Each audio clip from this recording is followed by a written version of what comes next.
Hello, everyone. Welcome back to another episode of the Love and Lore podcast, the podcast where we spread love through sharing our stories and life lore. Welcome to February. I hope your January has been great, and we are starting off the month nice and strong with our first guest of the month. Hi, everyone. Yes. And if y'all don't know who she was my first ever guest on the podcast. And can I just give you a hug? Because, Yes. I owe her so much. Oh my gosh. She is my Ate Luisa, and she's back again for her second appearance on Love and Lore. Round 2, baby. Yes. So, first of all, how has life been since the first episode? Life has been busy, but I would not change it for the world. I went on NATO field school, and that was an absolute blast. It was the greatest learning opportunity ever. And then I finished the last requirements to my degree. So I will be convocating in June, and I've just been spending a lot of time with my family and friends, and life is good.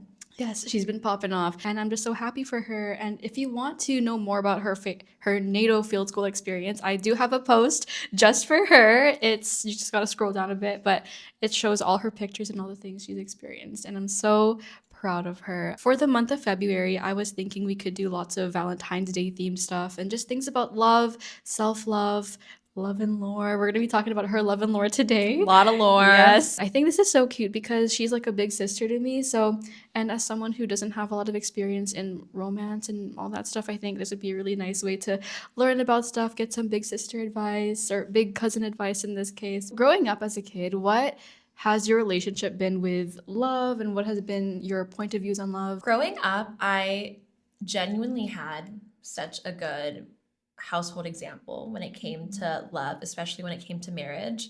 My parents' marriage just worked so fluidly, just so well. I will say though that my parents' marriage is a very traditional Filipino Catholic marriage. My mom is a very devoted wife. She is an excellent cook. She takes care of us kids very well, and she's very nurturing, loving. I run to my mom literally for everything. She's just that great of a woman. My dad, biggest protector ever. I remember whenever he would leave for work early in the morning, he would come into each and every one of our rooms and give us a little forehead kiss before leaving. And my dad always made sure that we had everything that we ever needed and wanted if we were disciplined enough. My parents didn't really fight a whole lot in front of us. I knew my parents were fighting at times and they had their own difficulties, but they made it very, very clear that fighting between man and wife should not happen in front of kids. So I think just because of that, how well my parents raised us and how well they tried to maintain a safe and comforting environment at home, I've had a very good perception when it comes to love. I feel like as in an Asian household as well, it's really rare that you see such good examples of love. So I'm very glad that you guys, and she has two little sisters, by the way. So I'm glad that they set a good example for you. And about the forehead kiss thing in the morning, I remember you posted about that. That's so adorable. I know. So shout out to Tito if you're listening to this. Did you also see any influence from the media? Like social media? Girl, don't movies? even get me started right now. Growing up in a Filipino household, TFC, all the teleseries were always on. Are you kidding me? There's so many what's it called? Love teams? Yeah, love teams. Yeah. My favorite love team was probably, controversial, Liza Soberano and Enrique Gil. Ooh, there you go, guys. Yeah. That is her favorite. Forevermore. That was my favorite TFC teleserie. I think actually once I started watching more teleseries growing up, my idea and expectations of love got a little skewed because the love stories and the plot lines are so over exaggerated and does not happen in reality for the most part. But yeah, like all the cute little coincidences and crazy storylines. I always wanted that. If you could go back to your early years, do you remember what life was like when you had your first crush, first boyfriends, first talking stages? I do remember my first ever crush. Let's call him Jay. That's what his name started off with. Okay. Yeah. And it was in grade 1.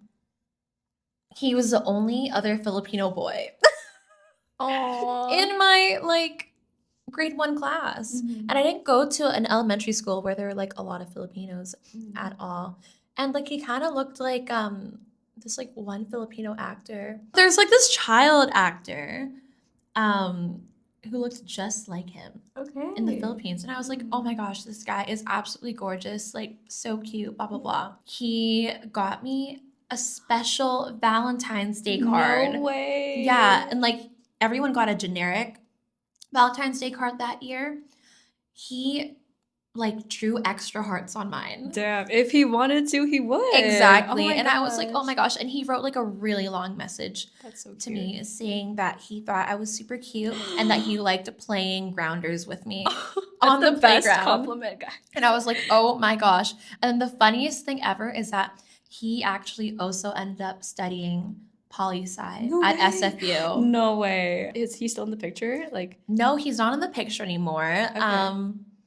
We're acquaintances now. that is so funny. He doesn't look like the child star anymore. Oh. Then he moved away, and that was so sad. That's so sad. Well, I he's here know. now, so He's here now. yeah. Well, Hey. there you go. If you're listening to this. So that was your first experience with love, would you say? Yeah, Yeah. definitely. It was very like puppy lovey. Oh yeah. When did your perception on love start to become more, I guess, mature or more serious?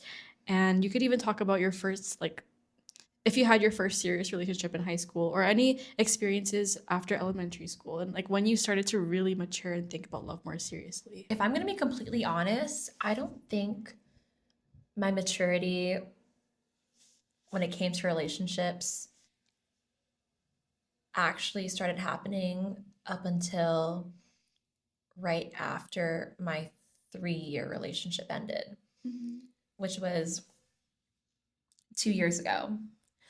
I say this because so my lore is that when I was in high school and around grade, I want to say grade 10/11, I had one boyfriend for a year. Hello, A. Then that ended.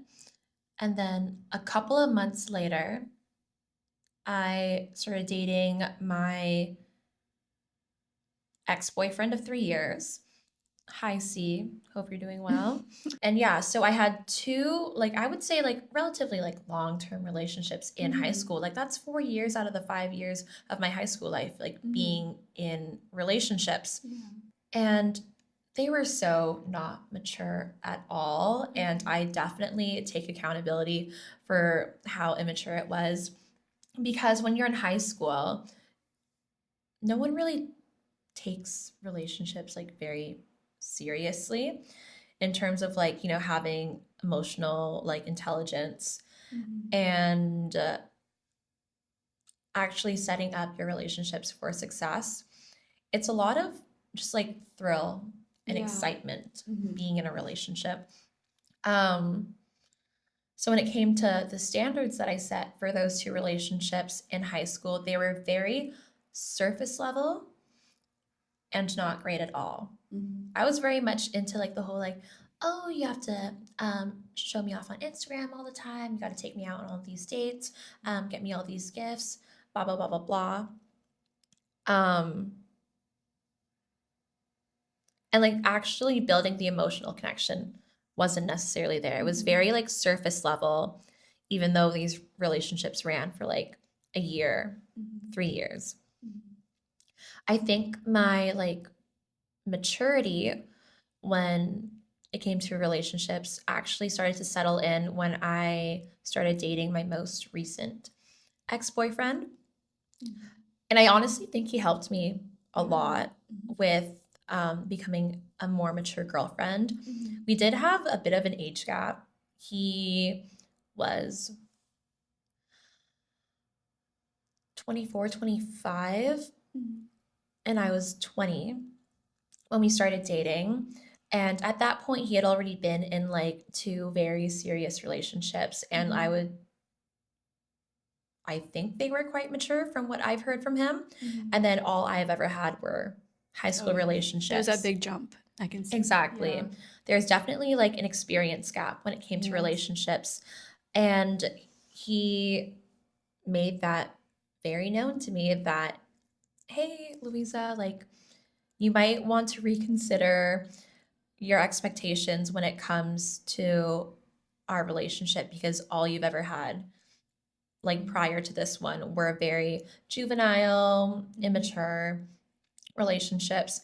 And I don't blame him at all for saying Mhm. that because when I actually like take the time to reflect on like how like where my mind was or how my expectations were set coming into this relationship, they were quite mature, Mhm. definitely. So, yeah, I honestly just recently learned how to be more mature, have a better EQ when it comes to relationships. Mhm.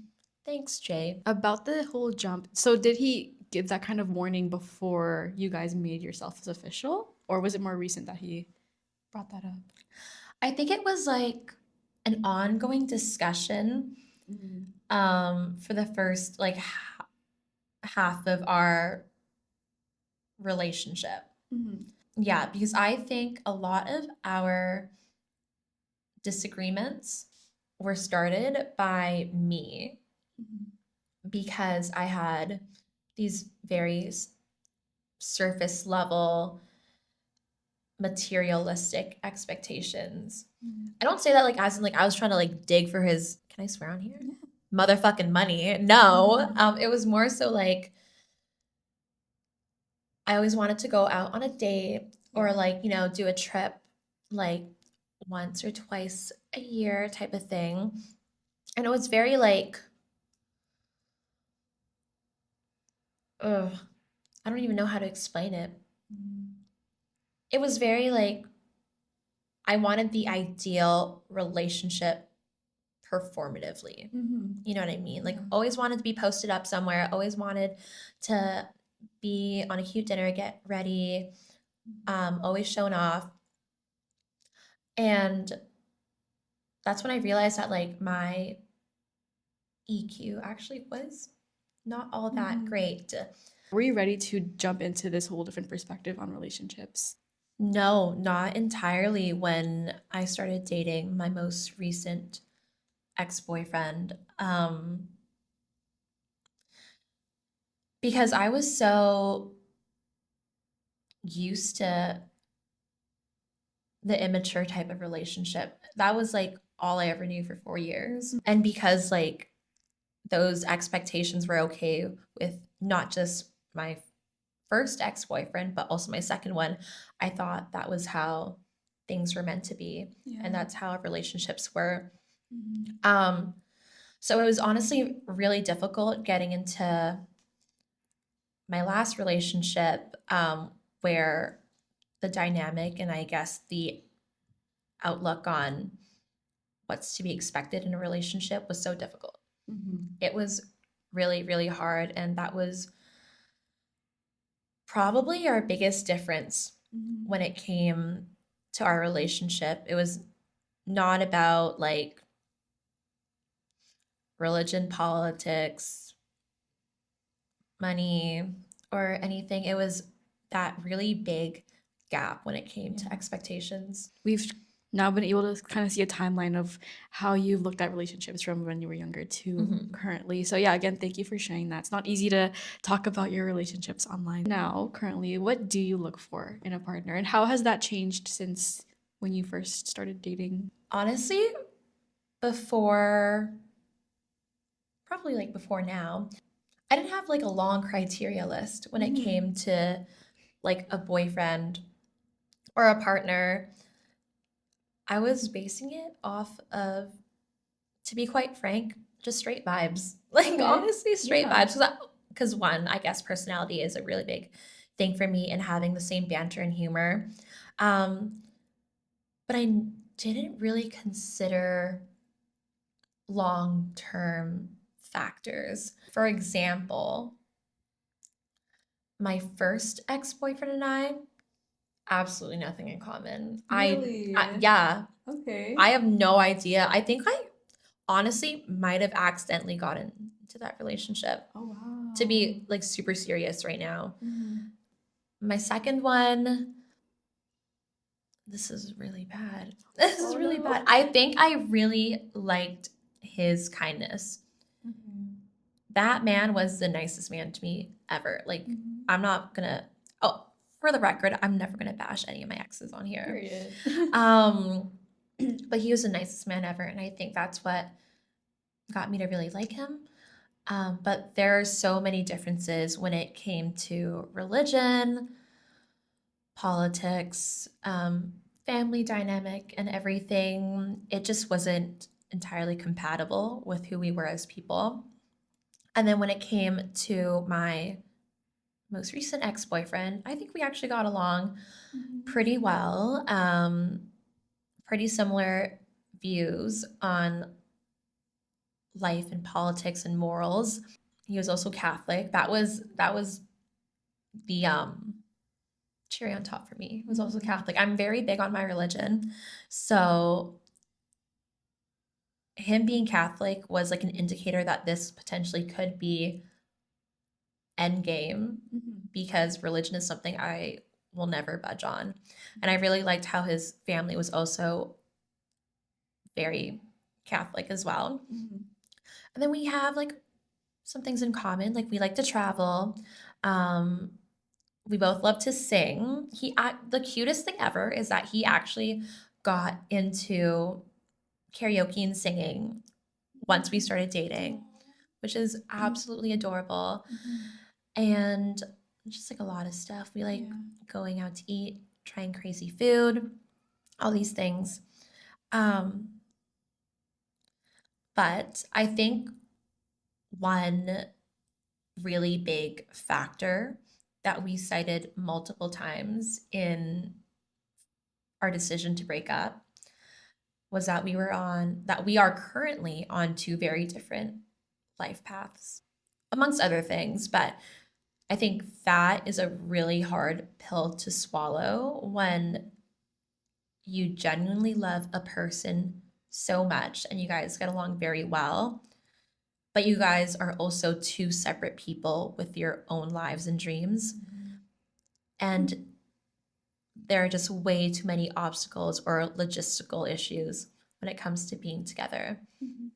So, like, he is very well versed in the restaurant industry and the hospitality industry. That's where he thrives, and he does very well in what he does. That's actually how we met. He was my boss at work. Oh my gosh. Wait, the Yeah. email. I think I remember you posting about that. Yeah. Yeah. That was insane. Yeah. That was insane. Mhm. HR nightmare Oh. for sure. But like my dream is in Ottawa. Yeah. And I like, for the sake of saving the relationship, I was always like, okay, like maybe I don't have to move to Ottawa. Maybe I don't have to pursue a career in the federal government or work in parliament. Mhm. Um, and I always was like, okay, I can make a compromise and stay here in BC and live here. I think that's such a huge sacrifice. And I was very, very scared of growing resentful towards him. In case that like I had stayed here and like built my life in BC, and then sometime down the road we end up like not being together or divorcing. Um, I just did not want to gamble with the relationship and also my career. Yeah. So yeah. Mhm. Back to the Yeah. question. Wait, Yeah, I didn't even I answer the want to touch on question. this Okay, yeah. actually. There's just so much. Okay, as someone who's never been in a serious relationship, like you would always think that, when you see people online or just people in general, like couples that you would think would be endgame, that they would last forever. There's so much you don't know what goes Mhm. on behind the scenes. And even in like as the relationship, as the duo themselves, you would assume that it's so easy to just make it work out because you already love each other so much. Like there's no way something could separate us.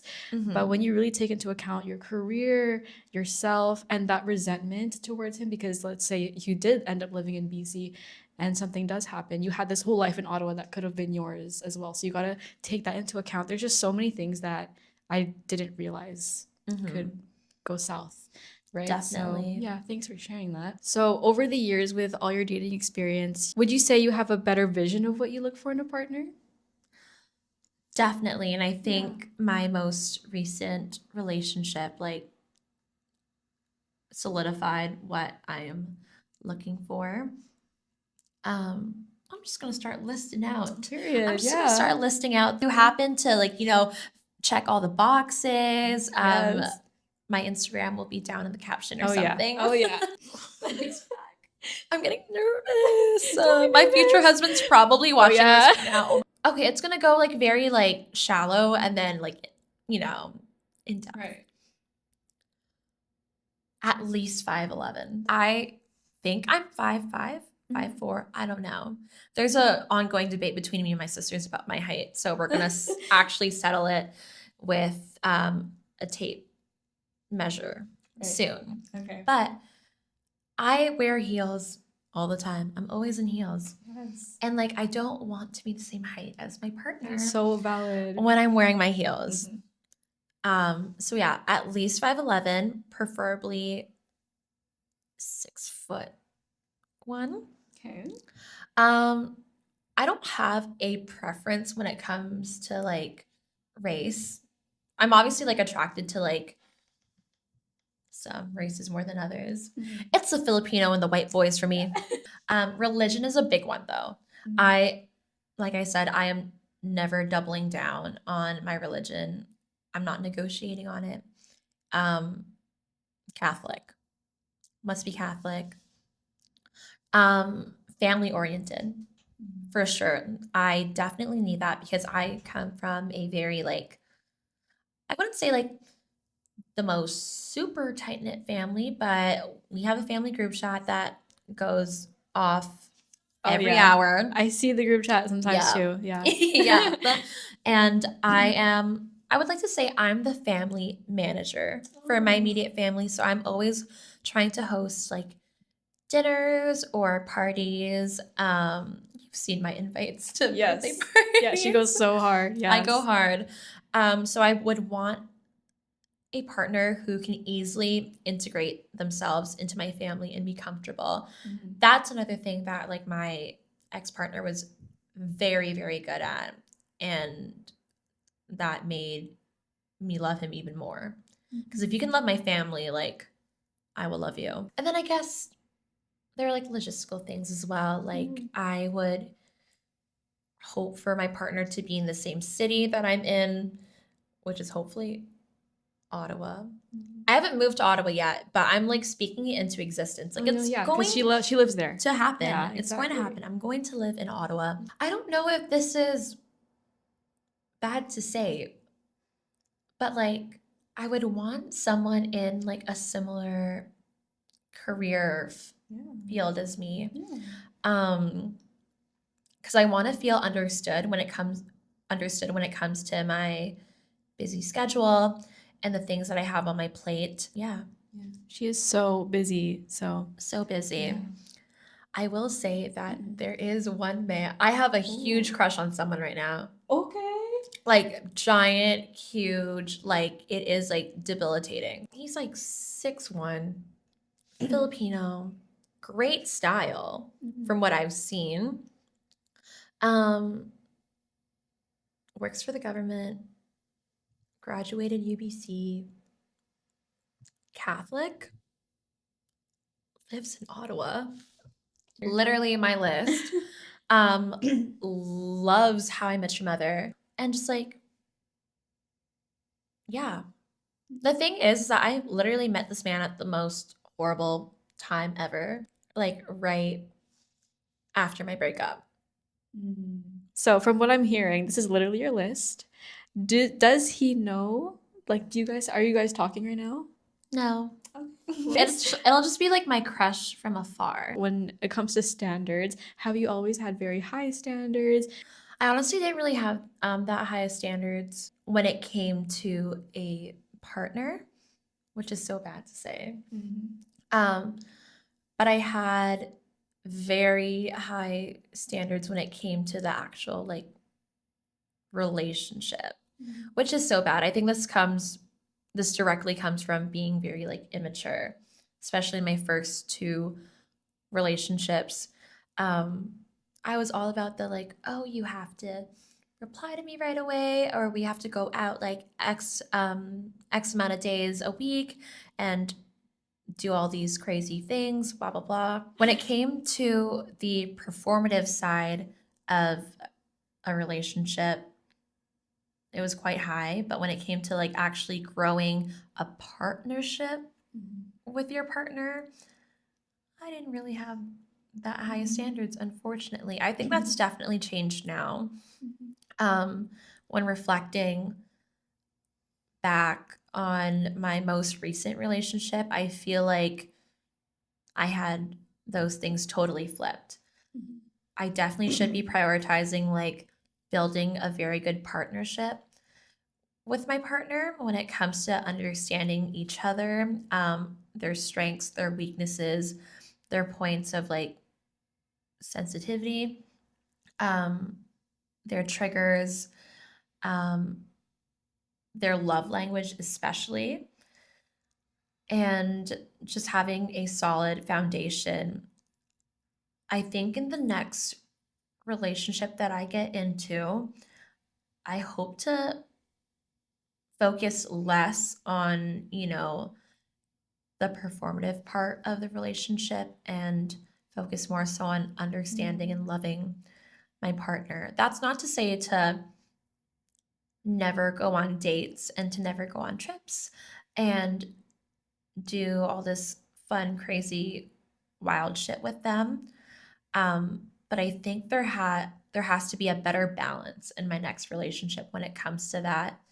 And yeah. Yeah, that's important too because when it's a relationship in the long term, that is something that is going to end up, biting you in the butt if you don't prioritize it in the early stages. I want to talk about red flags.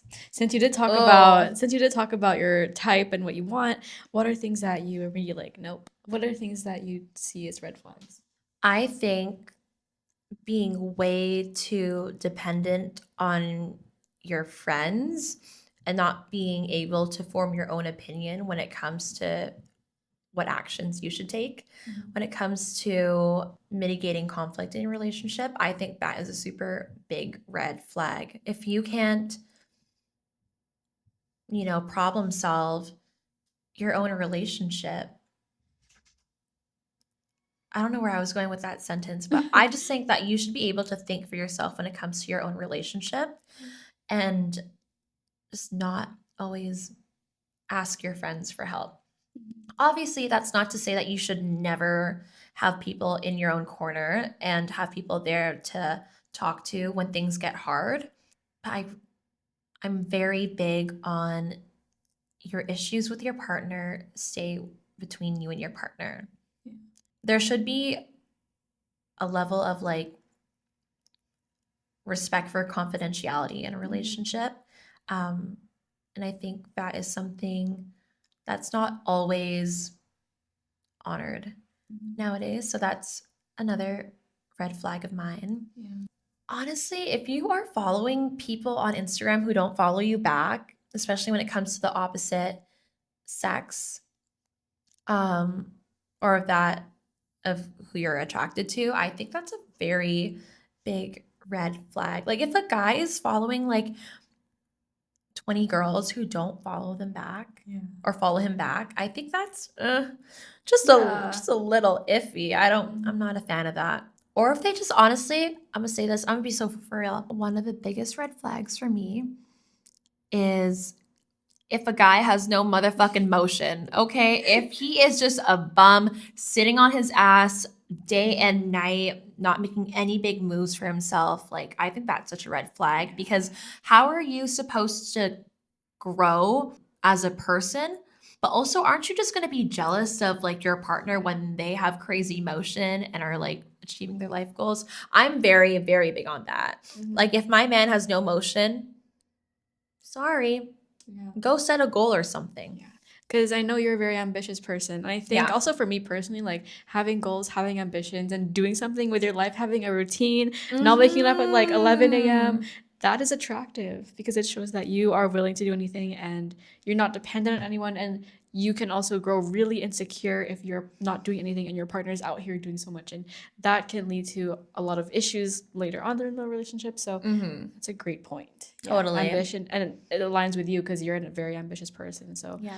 I Love can a see- disciplined man. Oh yeah, and I wanted to touch back on the red flag you mentioned about depending on his friends because I feel like I'm not speaking from experience, but I feel like when someone is dependent on their friends and they consult with them and then go to you, it's like it's not fully their opinion. Exactly. And it's like the opinion of his friends. So is it like, is this for real or is it just because your friend said this? What are your actual thoughts? Right? Like, it's okay to have your friends, like, I guess, validate your pre-existing like train of thought or how you feel. But if you're using your friends as like an emotional chat GPT, like, hey chat, what should I do? Me and my girl are not doing too well, XY issue, like, I think that's like, come on, like, let's be so freaking for real. Get in touch with your emotions and actually do the thinking yourself. And I know for the girls, I know we always consult with our girls as well. Yeah. So same goes for us too. Same I would does, say. Yeah. Totally. Yeah. Just know yourself and know your opinions. Mm-hmm. Yeah. We're going to switch gears a bit and talk more about heartbreak. If you can think back to your very first heartbreak, like serious heartbreak, what were you going through? How you handled it, the rough patches, and how you got over your first heartbreak? Mm-hmm. Well, my first ever ex-boyfriend actually cheated on me, and that is how we broke up, or that is why we broke up. And I was in grade 11 at this point. And I feel like in high school, you're already struggling so much when it comes to your identity in so many different realms of your life, whether that be like what you want to do career wise, friends, yourself, family. So to have another identity crisis after getting cheated on in grade 11 was just so much more difficult because I can't speak on the behalf of everyone who's been cheated on, but when that happens, you start going through the rabbit hole of like, why did they cheat on me? Like, what was wrong with me? Like, what did they have that I didn't? Blah, blah, blah, all these things. So my first ever heartbreak was devastating, given that it was in grade 11 and I was having a crisis on what I wanted to do because I was thinking about engineering and then poli-sci. I was doing the whole back and forth thing. So that was hard. We also had the same friends. So that was another thing too, because our friends actually had to end up picking and choosing sides and everything. So that was hard. I had no idea what I was doing or how I was supposed to feel or how to feel better after my first ever heartbreak, especially like ending in the way that it did. That's probably the worst way to end your first ever relationship that young. I honestly didn't cope with it very well for a while. I think I was just crying in bed all the time. Poor little Lulu. Like, Deserve that. I know. I think I just gave it time. I gave it time and I treated it as like, okay, out of sight, out of mind. I removed him off of everything. Did I do it partially out of rage? Of course I did. Yeah, like remove him, block him, all these things. But like deleting the photos and then just like talking to the friends that I had really helped as well. But yeah, that was honestly a really long time ago, so I can't really think about everything that I did, but I know for a fact that my mindset was out of sight, out of mind. Um, and just talking to people and giving it time. Yeah. Time can literally heal so many things. Like everyone says that it's a cliche, but it is honestly very true. Time can heal a whole lot. There was so much like infatuation in that first relationship too. And who doesn't want to marry their first love and their high school sweetheart? You know what I mean? So I definitely had those thoughts. But I think in the month leading up to the cheating and then the breakup, it became more and more apparent to me that maybe this wasn't actually my person. Like I said earlier, we like did not have anything in common. I think we just like had the same banter and humor, and that was about it. But it would have never worked. Like if I were to meet this man again today, no chance of us like ever getting back together or being able to rekindle anything because we genuinely had nothing in common. You start realizing things once you give it some time. So And speaking of which, did you see any signs leading up to it? no, actually, that caught me off guard. I was so blindsided. And it was with, you know what? There's always a girl. There's always another woman in the back. I mean, like this girl, we were friends. Yeah, that was the craziest thing. That was the craziest thing ever. Since your first heartbreak is such a pivotal moment in someone's life, in anyone's life, what has it taught you? And moving into your next relationships, did it play a role in maturity and what you looked for in the next partner? And maybe being more cautious with the next relationship. So, how has it changed you or leveled you up? I say that time can heal a lot.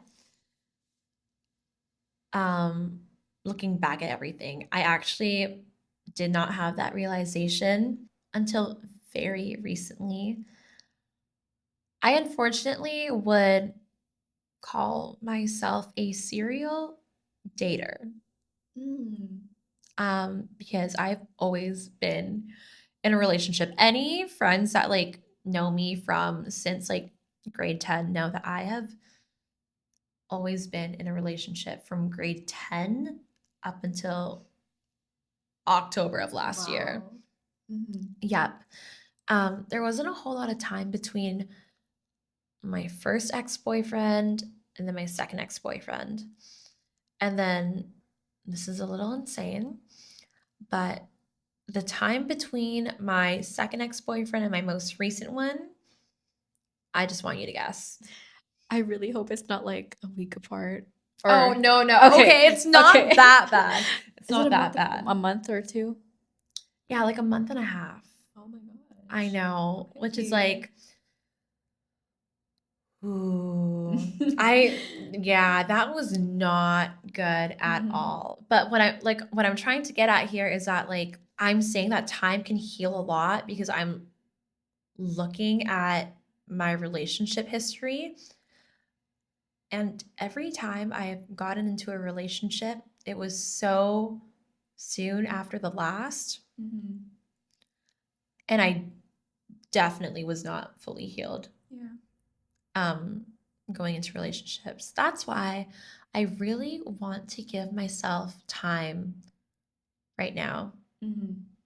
And I just want to spend time with my friends, work on myself, grow in my faith, and then just let natural selection do its thing. If it happens, it happens. If it's meant to be, it will be. Exactly. So the guy in Ottawa, please hit me up. There's lots of time before that There's too. a lot of time. My second ex-boyfriend was actually such a sweetheart. Like I will give it to him. The kind one, right? He was so kind and he treated me very, very well. The reason why we didn't end up working out was no infidelity at all. It was a very wholesome relationship, but I didn't get treated great by his family. I'm not going to say his entire family. There was just like certain family members where it was very difficult to get along with. And because I'm so family Right. oriented, um, I would want any family member who has a huge influence in your life to be accepting of me. Mhm. I didn't feel entirely accepted. And I knew that the people that didn't make me feel accepted were very big influences and role models in his life. Mhm. And there's a little disagreement about like this family issue that we had. And ultimately, he didn't have my back. I can't really blame him though, because we're like 19 at this Mhm. point. So obviously, standing up for your partner to your family is a daunting Yeah. experience. Um, but I just ultimately felt like it just couldn't work Mhm. because of the family issue. Um, and yeah, Yeah. that was a very difficult heartbreak for me because there was no infidelity. Like, he didn't Yeah. hurt me in any way, but it was just a compatibility thing, Mhm. um, and a logistic issue. Yeah. I think there's a misconception that, like, for a valid breakup, there has to be some sort of harm done to another person, Mhm. whether that be emotionally, physically, verbally, like cheating or like other forms of abuse. But really, a valid breakup can just be as simple as, like, Yeah. hey, there are just some other issues going on when it comes to compatibility, when it comes to family and logistics. But I actually think those ones hurt a lot more. Yeah, I was just gonna say, yeah. Yeah, Because if there's no reason to be mad at, like, it's deeper. It's a deeper cut. exactly. Yeah, and with the whole topic on, if they're gonna be your in-laws, then you really want to have a good relationship with your in-laws. Because I know of people and couples that don't have good relationships with them and they cause a lot Hmm. of problems. And when there's children in the picture, that also becomes a problem. So it was really important that you considered that. Yeah. And But I will say I did get along really, really well with his mom, like Mhm. the best like boyfriend's mom Aw, I've ever had. yeah. Like, she was absolutely amazing. Shout out Renee. I Oh. don't know if like you'll ever, I doubt you'll be seeing this, but Renee, shout out to you. Like, she was incredible. Yeah. Like, That's so dude, good. you have no idea how crazy amazing this woman was. But Yeah. shout out to Renee. You're a Hmm. Yeah, baddie. and as a boy mom, you need to treat your son's girlfriends right because that is Totally. such a important dynamic to have. So speaking on when ending terms with a relationship, you said how you were pretty quick with, the transitions from each one. Do you think there's any reason why it was so quick for you? Did you feel like you needed to have someone at all times? And do you think it was something to do with your childhood, with attachment? I think I always had to be in a relationship because I just don't like being alone. I love having someone in my corner, and I also love being in someone else's corner as well. I don't know if me always wanting to be with someone comes from my childhood. It must, but I didn't really have I honestly have no knowledge about how attachment styles develop. Like, I'm not well versed in that. I definitely should maybe read up on that. But I wasn't alone as a child. Or maybe it's just that I was just never alone as a child. I always had someone with me. I always had my friends around. I had my sisters. Yeah. Um, I always had someone there for me. Sometimes I hear that like people can't be alone because they grew up feeling very alone. Being in a relationship is a way to fill that childhood void. I don't know, guys. I might be like the rare case study that, like, in the last like couple of months, I've been trying really hard to just be alone and not talk to anyone romantically, not like entertain any suitors or anything. I say this in the most like not cocky way possible, but there have been many suitors Oh yeah. in the last month, and I really try to give them no mind because I know it's not going to help me and it's not going to help them. But yeah, I've been doing quite well with the whole being alone thing, Yeah. and it's very peaceful. Mhm. I really enjoy the peace that comes with it. In the past, you said your coping mechanisms weren't the greatest. What were you doing to cope back then? Well, I think you touched on it earlier, but I guess we can be more specific with it now. But what were you doing to cope back then, and how has it changed over the years? Okay, back when I was coping with my first two heartbreaks or whatever, it was just very scattered. I had no plan. No plan. It was just me being upset all the time and just crying to sad music, etc., etc. There was no like bettering myself element of my coping mechanisms back then. Whereas now, I think bettering myself and also learning and reflecting on the relationship has been a better coping mechanism than everything that I've done in the past. Um, I started journaling, Yes. which is like, oh my gosh, I like in my journal. Wait, I actually have it. 1 second. You brought your journal. That's so cute. Oh my gosh. If you're watching the video component, Yeah. she is showing her journal right here live. So I started journaling because I was like, okay, I have a lot of big emotions and I'd rather take it out in my journal. Yeah. And then I'm just gonna read the first part of it. Can I Yes. read the first Yes, part of it? of course. Okay, first of all, this is my journal. So cute. What does it say? It says organized chaos. Period. Period. Yeah. This first Oh. entry is long. It as is long. heck. Okay. This is Thursday, January 8th, 2026 at 3:06 a.m. Oh my gosh.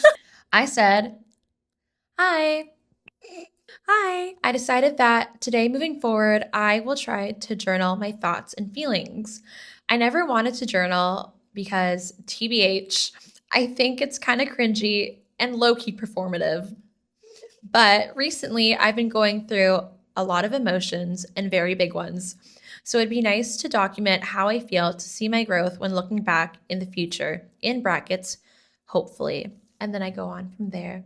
But that was literally like the first like paragraph of my journal. Wow. Honestly, kudos to you because journaling is actually really beneficial. Mhm. Yeah. I was actually very inspired by your journaling. No way. Or like you were I was watching your YouTube oh my gosh. and you were like reading your old journal entries. yes. And I was like, "Oh my gosh, like and you were having so much fun It's so much fun. reading back on them." So I was just like, "I want that Yeah. too." Yes. I was talking about my work crushes, and it's Oh, just yeah. such a good way to document your life. Mhm. And just the action of putting pen to paper, it makes you process everything so much deeper and so Mhm. much better. So honestly, Exactly. I'm so excited for you to fill that out throughout the year. And then just being around my friends and everything. What like something I will say is that coping and healing is never linear. Oh yeah. So you'll definitely have your times where you're not doing as great as the day before. But as long as you make it to where you want to be long term when it comes to being healed and your mindset, who cares if you have like, 1 or 2 days that aren't great. I say this because I like a little drinky poo here and there. I love a little party moment. I will be honest, guys, like before I got here, I was out partying with my friends until 6 o'clock in the morning, passed out on my friend's couch until 9 o'clock, and then I had to race home, get ready, still got here for 12. Oh, yeah, and she still looks good. So Period. there we go. Hey, She's a party guys. girl. Mhm. So what would you say would be your biggest tips for maintaining a good relationship? Definitely, I'm not just going to say communication, but respectful communication is super important.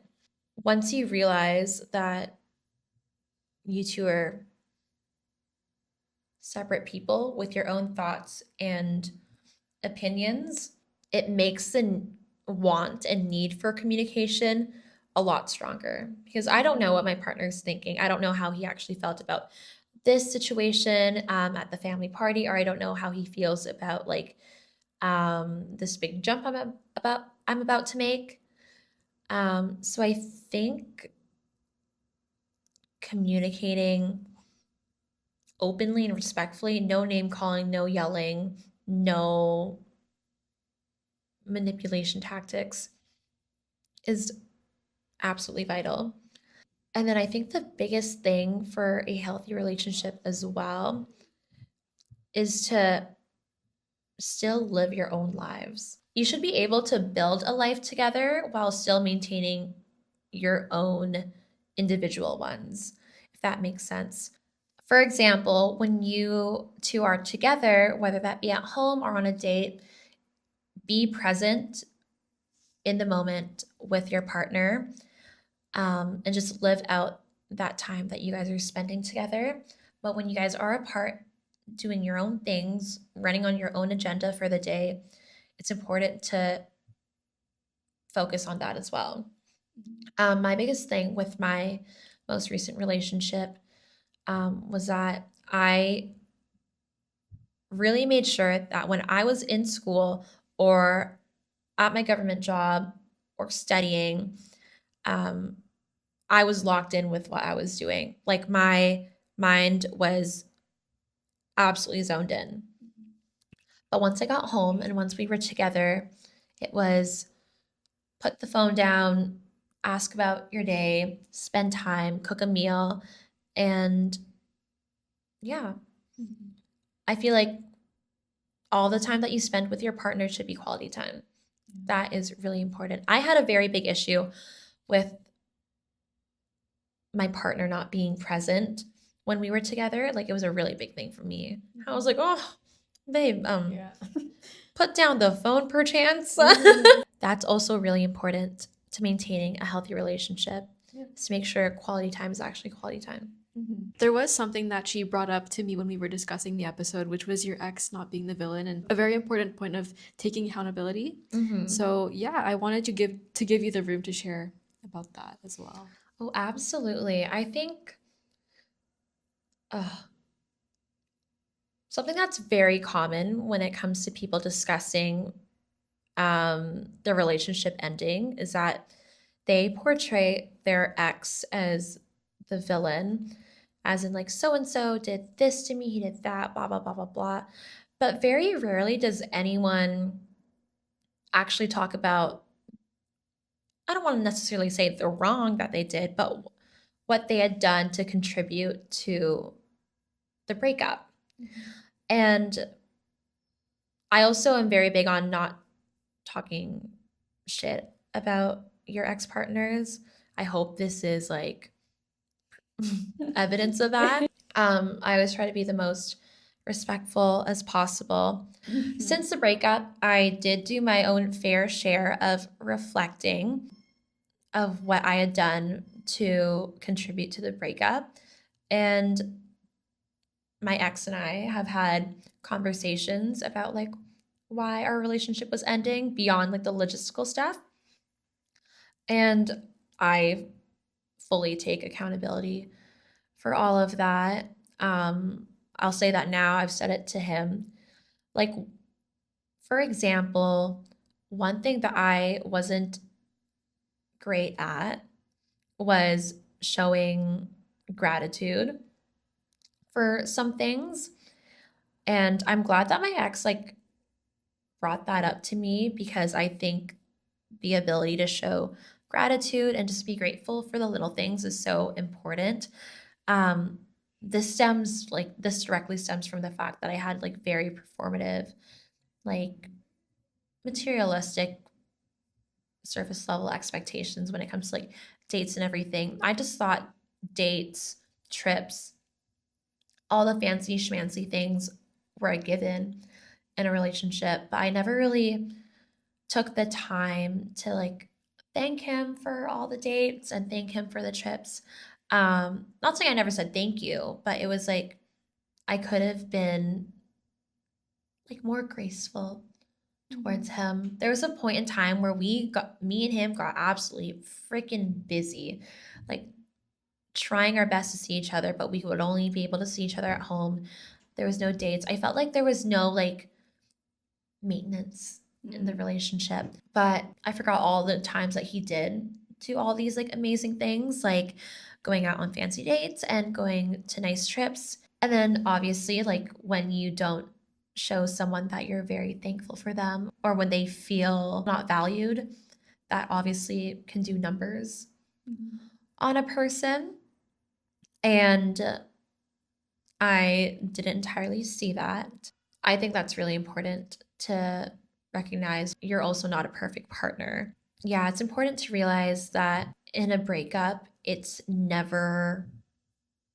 almost never 100% liability on one party. I feel like both parties contribute to a breakup. So that's why when it comes to talking about like my ex-partner and everything, I really don't want to bash that man because like feeling not valued must feel so fucking sad. And I feel so bad. Like, I don't know. And it was never intentional, but I wish the best for that man. Exactly. Yeah, I think that's another really healthy way to cope as well. And like moving on from it is reflecting on yourself. Because even though you might be just so mad and you just wish that he was different or things ended differently, it's important to look at it from, what did I have to do with it too? Exactly. Yeah. So it shows emotional intelligence, it shows maturity. And I think it's just a really healthy way of looking at it. And it builds self-awareness, which is so important in a relationship as well. It'll make me an even better girlfriend. Exactly. For my next partner. Yeah. Over the past years with your romantic life and your relationships and everything you've kind of touched on in this episode, if you were to wrap it up in a little bow and just share your biggest pieces of advice, your overarching advice to our listeners, what would you tell them? Yes, romantic relationships are so much fun to be in and they can feel very fulfilling. But never, ever forget that the most relationship that you could ever have is a healthy one with yourself. That is probably my number one advice. It's important to know who you are before getting into a relationship and while being in a relationship and maintaining that. And it has to be known that a good relationship will not call for you to lose the great parts about yourself. If anything, a good and healthy relationship will only make you work on the qualities of yourself that should improve or get better. So yeah, that's probably so beautiful. My final question for you is if you could tell your younger self anything from who you are now, any advice for her, what would you tell her? Little Lulu, it's nothing like the teleserias, girl. I'm telling you right now, it's nothing like the teleserias. But just be patient, live your life, and hopefully one day you will find a cute little marriage like mom and dad's. But I would also say, like, don't be scared to like love. Don't be scared to have a little crush. Don't be scared to shoot your shot. It's the fun part of life. Exactly. Oh my gosh, I need to tell you guys this. Oh my gosh. So I can I tell you like a funny like shoot my shot moment? Okay. Of course. This is on camera. Yeah. Okay. Yeah. Funniest way I've shot my shot was actually pretty recent. I know I've been saying like like I'm not heels. Yeah, time heals. But like, like sometimes you just kind of have to go for it. I heard that this guy was like into memes and like played basketball or whatever, or just like into sports. And we've never talked, but he's like a friend of my good friend. And all I did was fuck, I'm gonna pull up the photo actually. I need to show that. Yeah, this part has to go in the podcast. This is going in. Did you find it? I Oh did. my God, okay. I did. I Okay, did. she found it. I did. I see it. Okay. So I really wanted to, this is actually Ottawa Man. Oh. I'm not kidding. So I shot my shot at Ottawa Man and I wanted to be different. Also, this is the first time I'm like shooting my shot at anyone after like my ex. And I was like, this has to be good. I need to make a great first impression. Yeah. I had a feeling he was like into sports and into memes. So I was like, how can I differentiate myself from, I don't know, the hundreds of other girls? So no text, no nothing. Request to follow him on Instagram. He accepts it. And I just send this. Oh my gosh. In the chat. That Just is like perfect. the Steph Curry like shooting from like the moon. Yeah. And then he replies with the green FN meme. Do you know this meme? I don't. It's funny. I think it's like an Xbox term. Like Okay. green shot means like it was like a perfect shot. Oh my god. Or whatever. And then he replied with, this might be the best opener ever. No words, no nothing, just straight shooting. Wow. Yeah, but- Period. Wait, so it ended well then, right? Like it's reciprocated? It was reciprocated for a little bit, but we're not talking anymore. It was for the plot. It was fully for the plot. So not gonna lie, guys, there are people that are waiting outside our study room right now. So we're gonna end the episode here. But I would just like to thank you so much again for being here and for being my first guest. You played such a big role in me continuing. I'm just going to say this right now. Like, when I posted your episode, I was like, I cannot do this anymore. I was so scared. And if it weren't for you, I feel like if there was one person that could have been my first guest, I think you were the best person to be it. I knew that once I posted your episode, there was no going back. And you really kept me grounded and you kept me pushing. Oh my God. God. So, and like, I've just come a really long way and I'm just so grateful. Like, I was on the treadmill and I was thinking, like, I told Luisa she'd be my first guest. Like, and then I texted her this paragraph and you were so sweet about it. And yeah, thank you for all the support. Yeah, and I always looked up to you. I still look up to you. And again, this was such a good big sister heart to heart advice moment day. And yeah, good. I'm so sad to end this now. We were so nervous in the beginning, but I know we were shaking and giggling for like 5 minutes before filming this. And now I'm just like going full like. Thank you again so much for being here. Happy first episode of February, and I can't wait for you guys to hear all our upcoming February episodes. We'll see you guys in the next one. Bye! Okay, alright, this is us making a thumbnail. This is what goes on behind the scenes of making a thumbnail. So it's just a lot of silence and like smiling. Okay.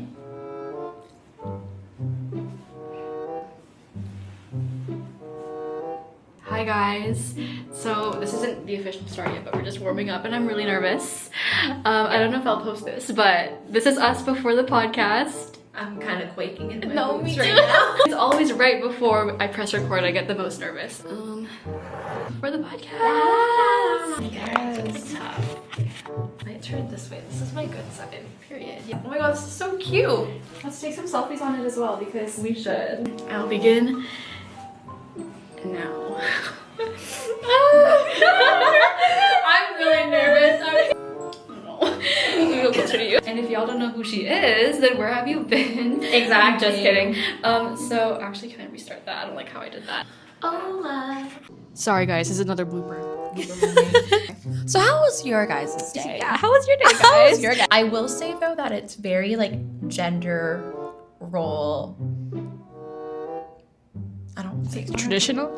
Yeah, okay, Yeah. scratch that. Catholic marriage. My man. Dang, Whoa. straight into it. My mom. Whoa, voice crack. Whoa. I have a huge crush on someone right now. Okay.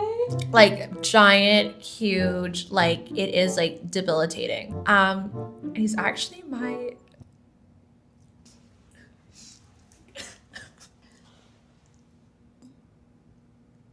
If a guy has no motion, red flag. Wait, I said motion. Oh, like Like motion. Me Like, okay, I'm showing Damn, guys. Sophie a photo of my Ottawa crush. boy. This better be good. Okay, he's sophisticated. And then wait, you're cute. not even ready for the last one. You're not.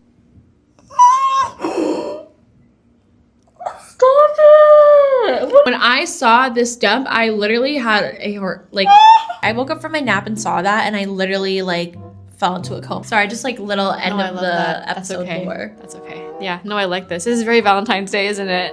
Bye. Period, guys. Period. Amazing. Hope you guys liked that. This episode has a lot of like outtakes. I know. It's gonna be a fun one.